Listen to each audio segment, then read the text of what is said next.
할렐루야. 오늘도 주 앞에 나온 여러분을 주의 이름으로 환영합니다. 지난 24일 날 우리 저녁에 우리 성도님들끼리 모여서 다들 오셨으면 좋겠지만 많이 못 오셨지만 또 오신 분들과 함께 작은 성탄절 파티를 했습니다. 거기서 우리 부목사님께서 특별히 우리 성도님들 오신 걸 좀 즐겁게 하기 위해서 성경 넌센스 퀴즈를 마련해서 함께 해봤는데 아주 참 반응도 괜찮고 실력도 대단히 있으시더라고요. 그래서 저도 한 2개 한번 준비해 왔습니다. 한번 여러분 한번 잘 기억하시고 한번 잘 생각해 보시기 바랍니다. 성경에 보면 돌아온 탕자가 있는데 돌아온 탕자가 제일 싫어한 게 뭐였을까요? 탕자가 돌아온 것을 제일 안 좋아하는 게 있었어요. 누굴까요? 뭘까요? 큰아들? 살찐 송아지입니다. 살찐 송아지를 잡아서 잔치에서 죽어버렸잖아요. 예, 반응이 좀 있어요. 네. 자, 그러면 신구약 성경은 모두 66권인데 성경은 모두 몇 자일까요? 2자. 예, 역시 참 똑똑하시네. 그럼 마지막을 한 가지. 복부인이 제일 좋아하는 성경 구절은 뭐예요? 복부인이 제일 좋아하는 성경 구절. 복부인. 오늘 성경 읽었잖아요. 온유한 자는 땅을 차지한다. 오늘 말씀이 복부인 제일 좋아하는 성경 구절이랍니다. 여러분, 우리 모든 성도가 오늘 이제 2025년 마지막 주일이기도 하지만은 2026년을 활짝 여는 주일이기도 합니다. 2026년에 우리 교회의 표호, 우리가 어떤 목표를 가지고 살아갈 것인가라는 어떤 신앙의 목표가 있는데 그 신앙의 목표는 2026년도 한 해 동안 우리 모두가 좀 온유한 삶을 살아봤으면 좋겠다. 이 온유라는 단어는 대단히 아름다운 단어고 복된 단어이기도 하지만 사실은 상당히 또 어려운 말씀이기도 합니다. 예수님은 마태복음 11장 28절에서 나는 온유하고 겸손하다 이렇게 말씀했습니다. 오늘 본문에도 온유한 자는 땅을 차지한다라는 말씀도 있습니다. 성경에 여러 군데 온유라는 단어가 참 많습니다. 그런데 이 온유라는 단어를 이해하기에는 좀 이 온유라는 단어가 아주 생소한 단어이기 때문에 조금 시간이 우리가 좀 연구가 필요합니다. 어떻게 연구를 해야 되냐면 이 신약 성경의 번역의 역사를 조금 이해할 필요가 있습니다.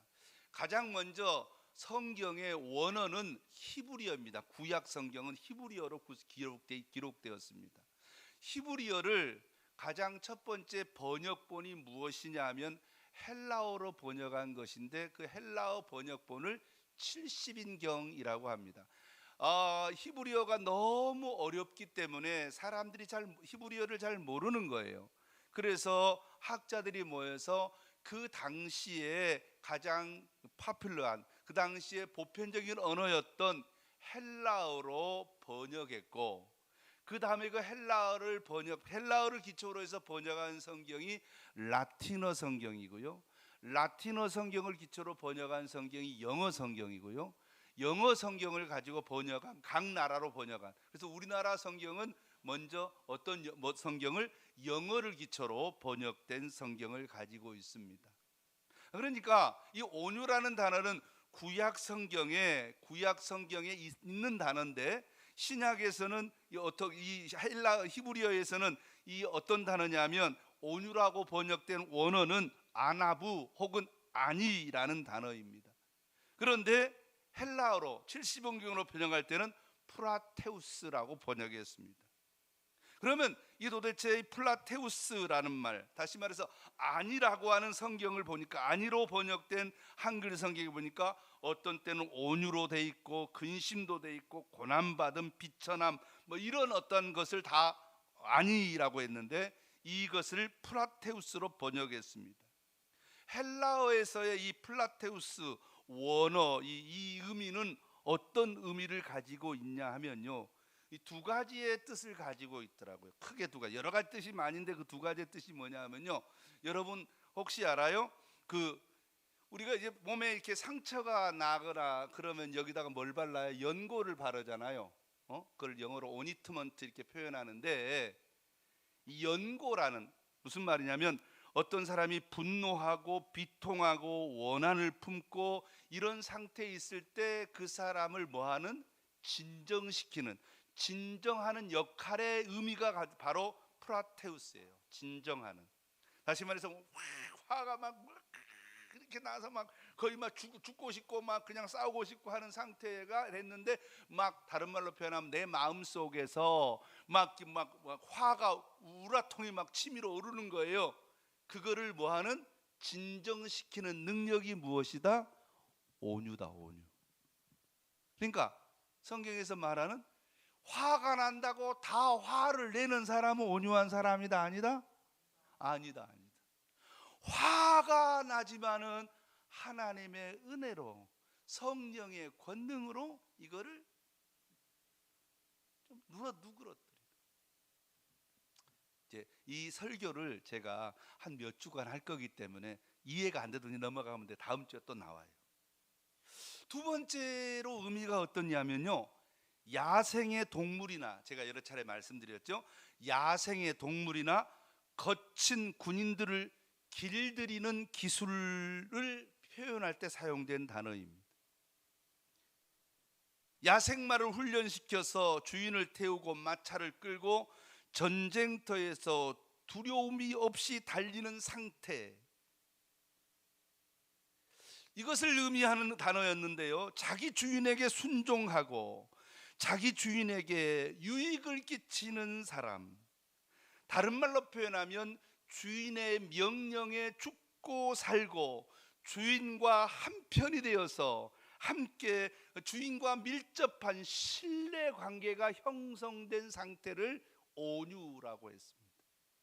그래서 시편 118편 6절의 말씀에 보면 하나님은 내 편이시라. 다른 말로 표현하면 어떤 사람, 온유한 사람은 누구라고요? 하나님이 내 편이심을 믿는 사람을 가리켜서 말해요.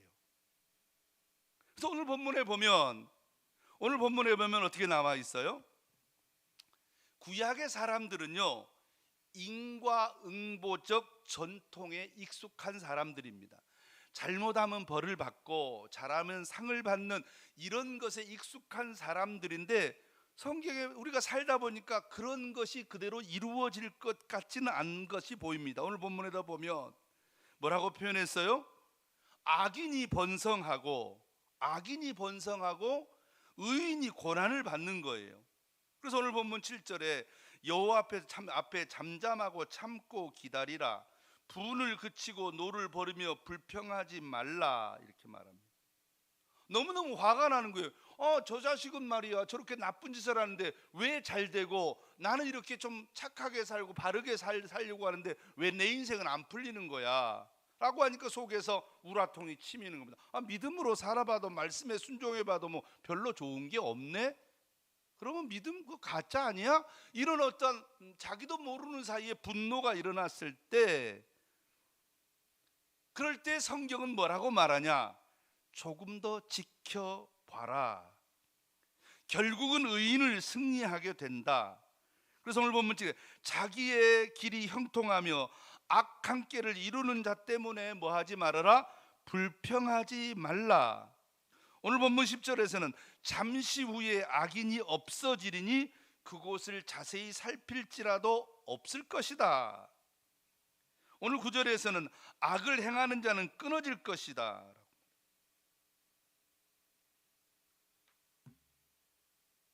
반면 복을 받은 자들은 여호와를 의뢰하고 선을 행하는 자들이다. 여호와 앞에 맡기는 자들이다. 잠잠하고 기다리라. 종일 은혜를 베풀어라. 사랑하는 성도 여러분, 그래서 그런 사람들을 가리켜 성경은 뭐라고 말하냐? 온유한 사람이다. 그래서 성경에서 말하기를 온유한 자는 땅을 차지한다. 다른 말로 표현하면 뭐라고요? 철저하게, 하나님을 철저하게 의지하는 관계라는 것입니다. 제가 서두에 말씀드렸듯이 성경을 좀 우리가 이해할 필요가 있는데요, 성경을 좀 이해할 필요인데 구약 성경과 신약 성경의 방점이 조금 차이가 있습니다. 구약 성경에서 강조하는 것은 무엇이냐면요, 따라합시다. 하나님과의 관계를 중요시합니다. 신약 성경에서는 무엇을 얘기하죠? 약간 좀 똑같은 말씀이지만 어떤 것의 포인트가 좀 강해요? 행함. 그러니까 순서가, 우리의 신앙에 순서가 있다는 거죠. 먼저 우리가 뭘 강화시키고 하나님과의 관계를 강화시킨 다음에 그 하나님과의 관계 속에서 얻은 은혜를 뭘로 보여라? 행함으로 나타내라. 이게 신앙이란 말이죠. 그래서 오늘 본문에서 이 온유라는 단어는, 온유는 뭐하고 먼저 밀접한 관계가 있다고요? 하나님과의 관계. 하나님과의 깊은 신뢰감이 필요하다는 것입니다. 자, 너무너무 좀 이렇게 얘기하면 여러분들이 도대체 이게 뭔 말이야? 라고 이해하기 어려우니까 성경에서 예를 한번 찾아보겠습니다. 성경에서 온유한 사람이 땅을 차지한다 그랬는데, 진짜 온유한 사람이 땅을 차지했는데 그 사람이 어떤 사람인가 보면 금방 이해가 돼요. 창세기 26장을 한번 찾아볼까요? 먼저 1절과 2절을 읽어보고요, 12절 읽어보겠습니다. 1절과 2절을 보겠습니다. 1절과 2절. 아브라함 때, 시작. 아브라함 때 첫 흉년이 들었더니 그 땅에 또 흉년이 들매 이삭이 그랄로 가서 블레셋의 아비멜렉이 이르렀더니 2절에 여호와께서 이삭에게 나타나 이르시되 애굽으로 내려가지 말고 내가 내게 지시한 땅에 거주하라. 이 사람이 이제 흉년을 만나서 애굽과 가나안 땅 경계선에서 머물러 있었는데 애굽으로 가려고 내려가려는데 하나님이 그 밤에 나타나서 애굽으로 내려가지 마라고 하나님이 명령했습니다. 그래서 그 땅에서 이제 거주하게 됩니다. 한마디로 표현하면 하나님 말씀에 순종하고 거주하게 되었다는 것입니다. 12절을 보겠습니다. 12절 다 같이 시작. 이삭이 그 땅에서 농사하여 그 해에 100배나 얻었고 여호와께서 복을 주심으로. 그래서 이제 엄청나게 그 땅에서 안 될 것 같았는데 100배나 어마어마하게 복을 받았습니다. 아주 좋은 말씀이죠. 자, 그런데 그 다음에 볼까요? 13절에서부터 보겠습니다. 13절 천천히 한번 읽어보겠습니다. 시작. 그 사람이 창대하고 왕성하여 마침내 거부가 되어 양과 소 떼가 떼를 이루고 종이 심이 많으므로 블레셋 사람이 시기하여, 계속해서요, 그 아버지 아브라함 때에 그 아버지의 종들이 판 모든 우물을 막고 흙으로 메웠더라. 계속해서요. 자, 16. 아비멜렉 이삭이 이르되 내가 우리보다 크게 강성한즉 우리를 떠나라. 계속해서 주세요. 이삭이 그곳을 떠나 그랄 골짜기에 장막을 치고 거기에 거류하며 그의 아버지 아브라함 때 팠던 우물들을 다시 팠으니 이는 아브라함이 죽은 후에 블레셋 사람이 그 우물을 메웠음이라. 이삭이 그 우물의 이름을 그 아버지가 부르던 이름으로 불렀더라. 계속해서요. 이삭이 종들이 골짜기를 파 샘근을 얻었더니 그랄 목자들이 이삭의 목자와 다투어 이르되 물은 우리의 것이라 하며 이삭이 그 다툼으로 말미암아 그 물의 이름을 에색이라 하였으며 또 다른 우물을 팠더니 그들이 또 다툼으로 그 이름을 신나라 하였으며 이삭이 거기서 옮겨 다른 우물을 팠더니 그들이 다투지 아니하였으므로 그 이름을 르호봇이라 이르되 이제는 여호와께서 우리를 위하여 넓게 하셨으니 이 땅에서 우리가 번성하리로다 하였더라. 23절 한 절만 마지막 절 보겠습니다. 시작해서 이삭이 거기서부터 부엘세바로 올라갔더니, 부엘세바는 7개의 우물이라는 뜻입니다. 자, 오늘 성경을 읽어봐서 알죠? 이삭이 하나님을 신뢰해서 애굽으로 내려가려고 하는데 내려가지 말라고 해서 순종했단 말이에요. 그랬더니 하나님이 엄청나게 복을 주셔서 몇 배? 100배나 복을 받았어요. 너무너무 신나는 거예요. 그런데 거기까지만 100배나 받았으면 참 얼마나 좋겠습니까? 많은 사람들은요, 옆에 사람이 잘 되는 걸 별로 안 좋아해요. 그래서 시기하고 이제 시비를 걸어오기 시작하는 겁니다. 온갖 욕을 하고, 성경에서 간단하게 시비를 걸어왔다가 다투었다고 하지만 그냥 다투었겠습니까? 그 사람들은 다툴 때요 그냥 다투지 않고요, 여러분 중동 사람들 칼 아시죠? 칼 이렇게 옆으로 약간 활처럼 휘한 한번 탁 날리면요 그냥 미안합니다만은 그냥 모가지가 그냥 덜렁덜렁 떨어져. 엄청난, 그러니까 이건 상당히 좀 이게 목숨이 왔다 갔다 하는 어떤 그런 다툼이라고 이해하시면 됩니다. 그래서 이제 그래 그러면 나 너하고 안 다툴래? 그리고 옆으로 가서 이 사람이 하는 일이 뭐예요? 목동이니까 뭐가 필요해요? 양에게 먹일 뭐가 필요해? 물이 필요하지. 사람이 있잖아요. 물 없이는 살 수 없잖아요. 물 없이는. 우리 대한민국 50대 이상의 남자들이 가장 좋아하는 프로, 나는 자연인이다. 나는 자연인이다.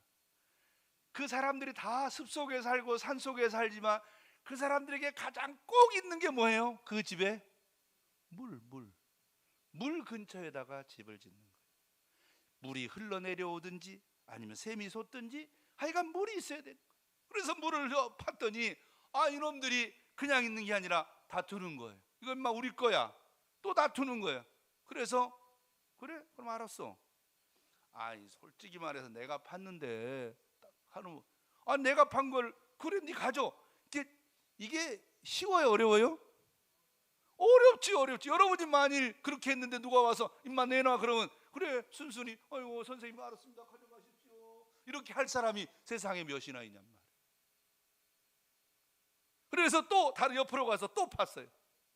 또 우물을 여러분 사막에서 이 그랄이라는 지역은 사막이거든요. 그 사막에서 우물을 파서 물을 얻는 게 쉬워요, 어려워요? 어렵지요. 그래서 사막에서 또 샘을 파서 얻었는데 이놈이 또 와서 또 뺏어가는 거예요. 그럴 때 아이고 선생님 가져가십시오 하고 좋단 말이에요. 안 싸웠단 말이에요.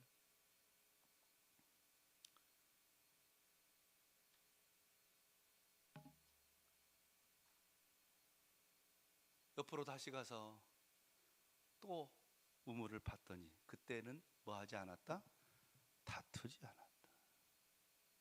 다투지 않았는데 그쪽에 와서 우물을 파고 보니까 그 땅 그 이름을 르봇이라 부르는데 보니까 지금까지는 몰랐는데 지금까지는 블레셋 사람과 더불어 사는 동안에 그 땅이 되게 좁아서 서로 복작복작거리면서 싸울 수밖에 없었는데 보니까 이쪽 땅이 뭐 하더라? 훨씬 더 넓고 뭐 하더라? 좋더라. 그리고서 그 위쪽에 보니까 보일새벽가 있는데 거기에는 우물을 파지 않아도 되는 자연 우물이 몇 개나 있더라? 7개나 있었더라 라고 하는 말씀이 오늘 창세기 26장에 나오는 말씀입니다. 자, 그렇다면 오늘 이 본문의 말씀을 통해서 온유한 사람, 온유라는 말은 무슨 의미를 가지고 있느냐는 것이죠. 처음에 말씀드린 것처럼 온유는 하나님의 말씀에 뭐하는 사람? 순종하는 사람. 따라하겠습니다. 순종하면 반드시 하나님이 순종의 열매를 허락해 주십니다. 그 순종의 첫 번째 열매가 뭐예요? 그 땅 흉년 들었을 때 100배나. 이 사람은 원래 어떤 사람이에요? 양치는 사람인데 농사 짓는 사람이 아니거든요. 그런데 그 땅에서 농사 짓는 법을 배워서 농사를 지었더니 100배나 되는 엄청난 곡식을 거두게 돼서 더 이상 이제 곡식이 없어서 굶어 죽는 그와 같은 고통으로부터, 기근으로부터 해방된 줄로 믿습니다.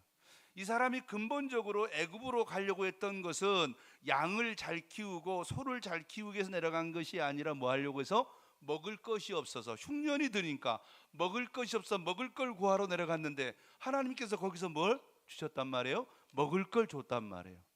그러니까 이 사람의 생각에 어떻게 하면 좋을게요? 여기서 살면 절대로 뭐 하지 않겠구나?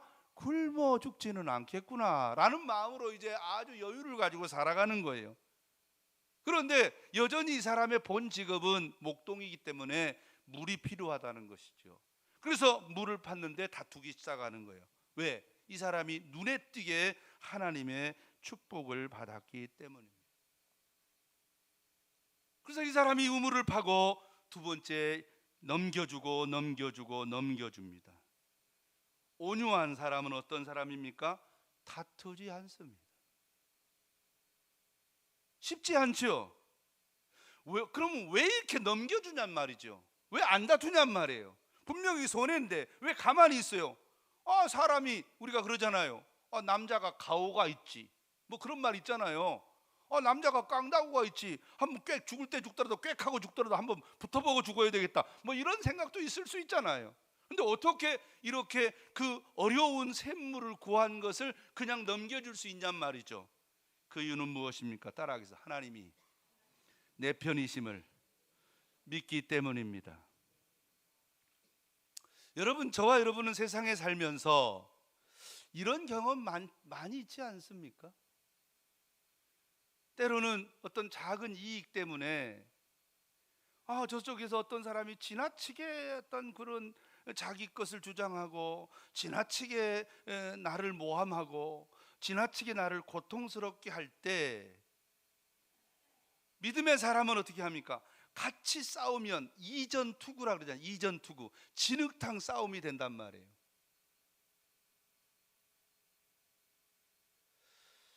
목회라고 하는 것은요, 제가 목회를 해보니까 지는 게 이기는 거더라고요. 지는 게. 욕하면 욕 먹고, 때리면 맞고. 쉽지 않습니다. 뭐가 있으니까? 자존심이 있잖아요.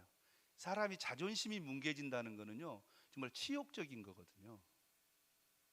그런데 목회를 하다 보면 예수님은 뭐 저보다 더 엄청난 일을 하셨기 때문에, 하나님이신 예수님도 엄청난 모욕을 당하셨기 때문에 거기에 비할 바는 못 되지만, 때로는 듣지 않을 소리도 들어야 되고, 때로는 먹지 않을 욕도 먹어야 되고, 때로는 안 봐도 될 손해를 봐야 할 때도 있더라고요. 그럴 때 그래, 양보하고 참고 버려두고 기다리는 이유는 무엇입니까? 따라합시다. 하나님이 살아계신다. 저만 그럴까요? 아니죠.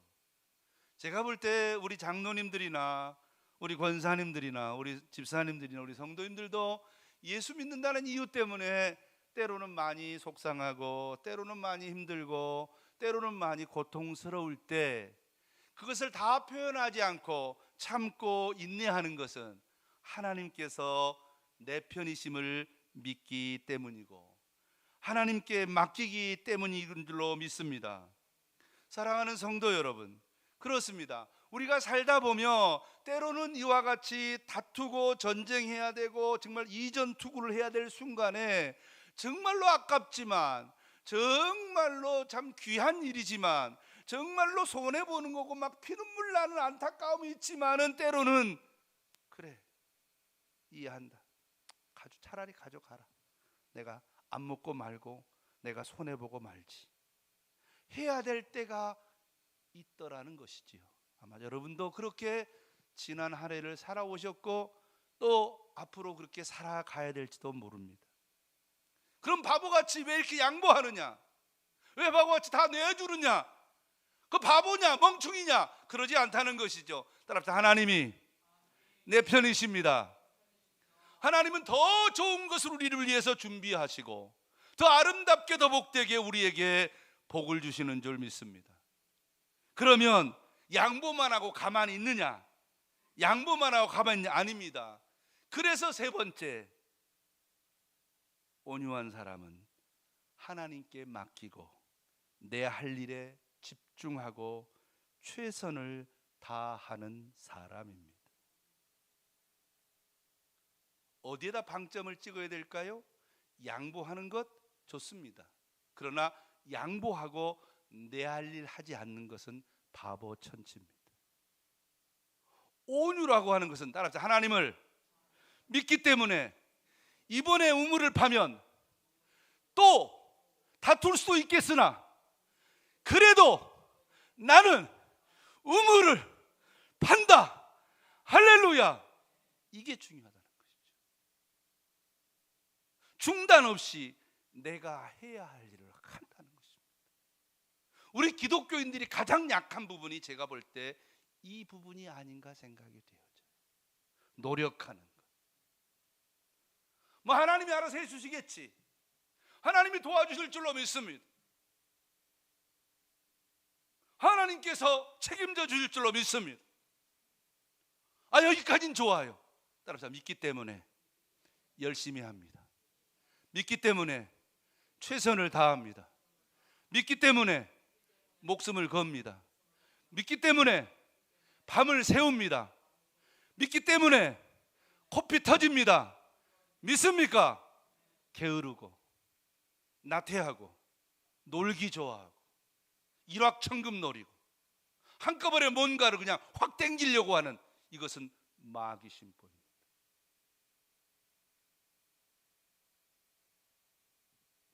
온유한 사람은 믿기 때문에, 하나님이 내 편이심을 믿기 때문에, 하나님을 사랑하는 자, 그 뜻대로 부르심을 입은 모든 자들에게는 합력하여 선을 이루느니라. 할렐루야. 믿기 때문에 최선을 다하는 것입니다.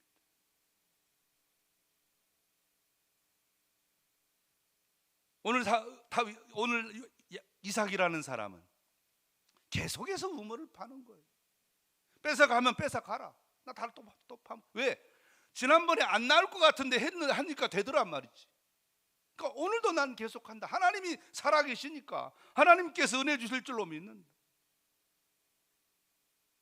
그리고 나서 그 사람이 우물을 파면서 옮기도 보니까 어디로 도착했어요? 부엘세바, 약속의 땅에 다시 돌아오게 된 줄로 믿습니다. 하나님의 뜻이 이루어지신 것이죠. 아비멜렉은 처음에 자기가 싸워서 이긴 줄 알았습니다. 자, 성경을 한번 이제 마지막으로 찾아보겠습니다. 창세기 26장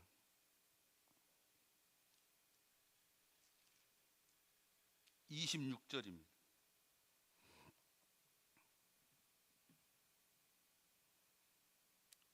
천천히 26절에서부터 시작.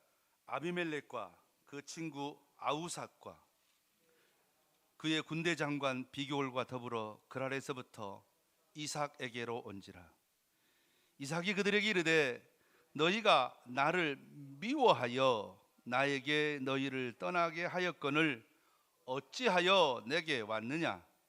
그들이 이르되 여호와께서 너와 함께 계심을 우리가 분명히 보았으므로 우리의 사이에 곧 우리와 너 사이에 맹세하여 너와 계약을 맺으리라 말하였노라. 여기까지. 시간이 지나면서 처음에는 자기들이 힘이 있다고 그들의 우물을 빼앗았는데 옆에서 보니까 그 사람과 누가 함께 있어요? 하나님이 함께 하시는. 이게 바로 온유의 특징입니다. 하나님이 함께하는 사람. 온유한 사람은 하나님과 밀접한 사람. 온유한 사람은 하나님과 관계가 깊은 사람. 온유한 사람은 범사에 하나님의 도우심을 받는 사람. 그래서 이 사람들이 와서 보고 뭘 깨달았느냐 하면 쟤는 건드려 봐야 안 되구나. 차라리 쟤하고는 뭐하게 지내야 되겠구나? 친하게 지내야 되겠구나. 성경은 이것을 뭐라고 표현해요? 복의 근원이라고 말해요. 그럼 어떻게 이 일이 가능하냐 이겁니다. 중요한 것은 어떻게 이 일이 가능하냐는 것입니다. 그 이유는 무엇입니까? 성경에 보면 온유라고 하는 것은 성령의 열매라고 했습니다. 누가 내 안에 계시면, 예수님이 내 안에 계시면, 말씀이 내 안에 있으면, 내가 노력해서 온유하게 되는 것보다 더 중요한 것은 예수님이 내 안에 계시면, 말씀이 내 안에 있으면, 그 말씀에 순종하며 자연스럽게 온유의 열매로 나타나는 줄 믿으시기를 주의 이름으로 축원합니다. 그러니 저와 여러분은 매일매일의 삶 속에서 어떻게 될까요? 예수로 채우고 예수로 채우고 예수로 채우고 말씀으로 채우고 말씀으로 채우고 말씀으로 채우고 날마다 주님을 가까이 하고 주님을 가까이 하고 주님을 가까이 하고 주님을 믿고 주님을 믿고 주님을 의지하는 이와 같은 좋은 하나님과의 아름다운 관계에 집중하시기를 주의 이름으로 축원합니다. 많은 사람들이 잃어버린 거 한 가지, 하나님 내가 땅을 차지하기 원해요, 하나님 내가 복을 받기 원해요, 하나님 내가 이렇게 멋지게 살기를 원해요 라고 하는데 그렇게 살 만한 뭐가 없는 거예요? 능력이 없는 거예요. 누가 이런 능력을 주십니까? 하나님께서 우리에게 이 능력을 주시는 줄로 믿으시기를 주의 이름으로 축원합니다. 그래서 성경은 말합니다. 하나님께 가까이함이 내게 복이라. 하나님께 가까이함이 내게 복이라. 성도 여러분, 새해가 열리고 있습니다. 여러분은 지난 한 해 동안 하나님과 가까이 하셨습니까? 여러분은 어떤 계획을 갖고 계십니까? 2026년 새해가 열리는데 여러분의 마음속에 어떤 계획을 갖고 계십니까? 내가 복을 많이 받아야겠다, 땅을 많이 차지해야 되겠다. 예, 좋습니다. 그러나 가장 중요한 것은 무엇이라고요? 내가 2026년 새해가 열리는데 올해 한 해 동안 내가 이렇게 살아왔지만 돌이켜보니 하나님과 관계가 좀 멀어졌다, 하나님과 더 가까이 했어야 되는데 하나님과 더 가까이 하지 못했다라는 생각이 든다면 가장 먼저 우리가 결심하고 가장 먼저 소원하고 가장 먼저 세워야 될 계획이 어떤 계획일까요? 내년에는 어떻게 되겠다? 하나님과 더 가까이 해야 되겠다. 어떻게 하면 하나님과 가까이 할 수 있을까요? 말씀을 가까이, 아멘. 기도를 가까이, 예배를 가까이, 교회를 가까이. 여러분, 성경은 우리에게 행함도 중요합니다. 너무너무 중요한데 행함의 능력이, 그 행함의 능력이 먼저 어디서부터 온다? 관계에서, 하늘로부터 받아서. 그래서 성경은 말해요. 너는 복이 될지라. 그러면 성경은 말하기를 너는 뭐가 되라? 복의 통로가 되라. 축복의 통로가 되라. 그러니까 뭘 받아서 나누어 줘야 되는데 먼저 우리가 가진 것이 없으니 먼저 받아야 될 줄로 믿습니다. 먼저 받으려고 하면 그 능력의 원천이신 누구와? 하나님과 가까이, 하나님을 가까이. 그러므로 온유한 사람, 첫 번째는 가장 다 좋습니다. 마음씨가 부드럽고 다 착하고 도와주고 다 좋은데 온유한 사람의 첫 번째 조건은 무엇입니까? 하나님을 가까이 하는 사람인 줄 믿습니다. 왜냐하면 하나님은 온유하신 분이기 때문에. 그 하나님을 가까이 함으로 말미암아, 하나님께 친하게 지냄으로 말미암아 내일 새벽부터 우리가 성구영신 예배 특별 새벽 기도가 있습니다. 한 해를 마무리하고 새해를 열면서 정말 하나님을 가까이 하면서 한 해를 마무리하고 한 해를 하나님을 가까이 하면서 새해를 여는 지혜로운 성도가 되셨으면 참 좋겠습니다. 이 세상에 착하게 살아야 되겠다, 이 세상에 바르게 살아야 되겠다, 이 세상에서 좋은 일 하며 살아야 되겠다고 이렇게 좋은 마음을 먹지 않은 사람은 저는 거의 없다고 봅니다. 다 그렇게 좋은 마음을 갖고 삽니다. 근데 실질적으로 그렇게 멋있게 아름답게 예수님의 제자처럼 살아가는 사람, 사랑하며 사는 사람은 그렇게 많지 않아 보입니다. 이유가 무엇입니까? 내 속에 능력이 없으니까. 그러므로 저와 여러분은 하나님을 가까이 함으로 이 능력을 받아서, 그래서 그 능력을 가지고 오늘 누구처럼? 이삭처럼. 보세요. 이야, 대단하잖아요. 어떻게 이렇게 양보할 수 있을까요? 어떻게?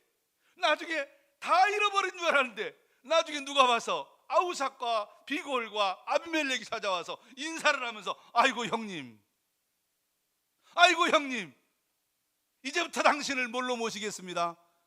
형님으로 모시겠습니다. 딱 엎드리잖아요.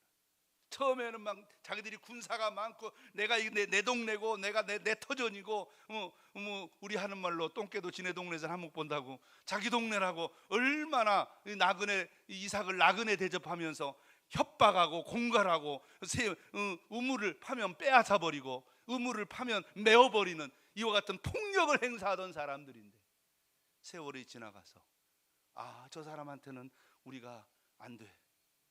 그런 저 사람하고는 친하게 지내야 돼. 차라리 저 사람을 뭘로 모시는 게 나아? 형님으로 모시는 게 나아. 형님으로 모시겠습니다. 할렐루야. 그 형님이 되는 능력, 크게 되는 능력이 어디 있냐 이 말이죠. 내 속에는 없어요. 누구를 가까이 할 때?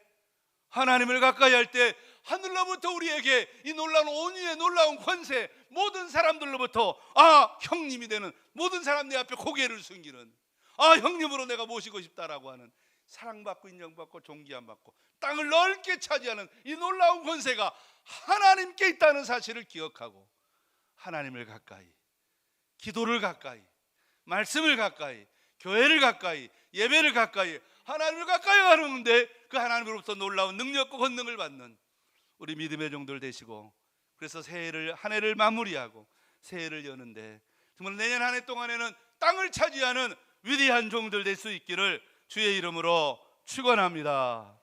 기도하겠습니다.